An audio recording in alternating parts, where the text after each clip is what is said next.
Today, I want to talk to you about the importance of building organizational culture from the get-go. When you have just one person on board, why is culture important and what does that even mean in the early stages of the startup? As Dharmesh Shah of HubSpot famously said, culture is to recruiting as product is to marketing, right? Why would anybody join your company when you just have an idea in mind, right? That happens when you have a purpose and when you have certain principles that you will be using to operate the organization, right? So culture at the early stages boils down to purpose and principles, right? And so your idea, your way of operating, your own personality becomes a magnet for people to come on board, right? So that's very personal in the way culture is built.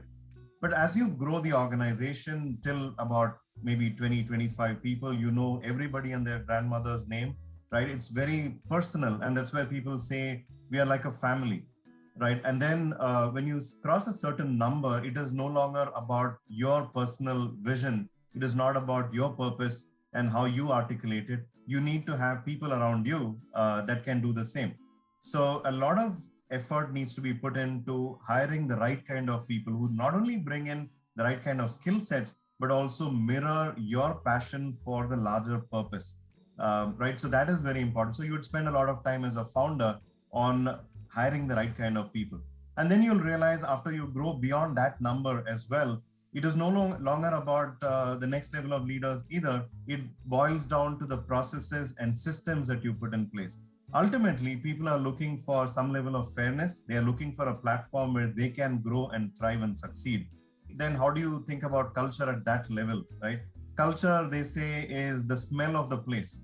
The famous saying that says, culture is the smell of the place. I don't know how to interpret that in today's context where we are all working virtually. There's no smell of the place. It's your own room, right? So then culture to me stands for the sense of belonging. Are you able to bring people together through a common platform? Is there a common purpose that we are working towards? And are you able to create a platform where everybody wins, right? And what are those policies? What are those decisions that you will make to stay true to all of this? That ultimately ends up becoming your organizational culture. And I can tell you from my experience, good times or bad, this becomes your true competitive edge, right? Your products can be copied, your core value proposition can be replicated, but organizational culture is so hard to replicate, right? So I would strongly encourage that founders take this very seriously.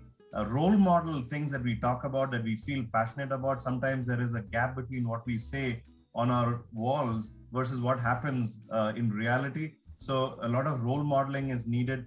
I would say talent acquisition plays a big role in culture building as well. You hire the wrong kind of people, the culture that you're trying to build can go in the wrong direction. So one needs to be very intentional. Like it or not, some kind of culture eventually emerges in the organization. The question is, do you want to be intentional about it or not? Yeah, here's wishing you all great success in your entrepreneurial journey. As they say, the journey is the reward, right? In entrepreneurship, one of the things I've understood is delayed gratification is an essential element of success.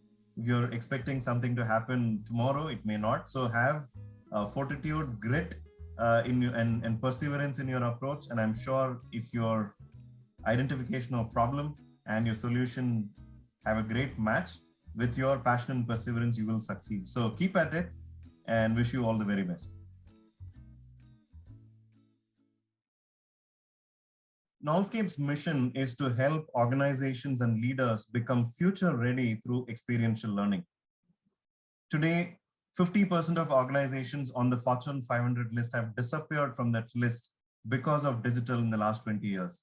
There is a severe capability gap in the industry, and that's exactly the problem statement we'd like to solve through experiential learning. Now, why experiential learning? Passive forms of learning, watching a video, reading a book, they don't end up changing mindsets.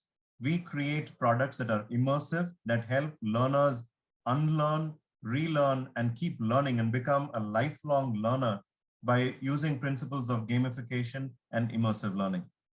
That's who we are as a company.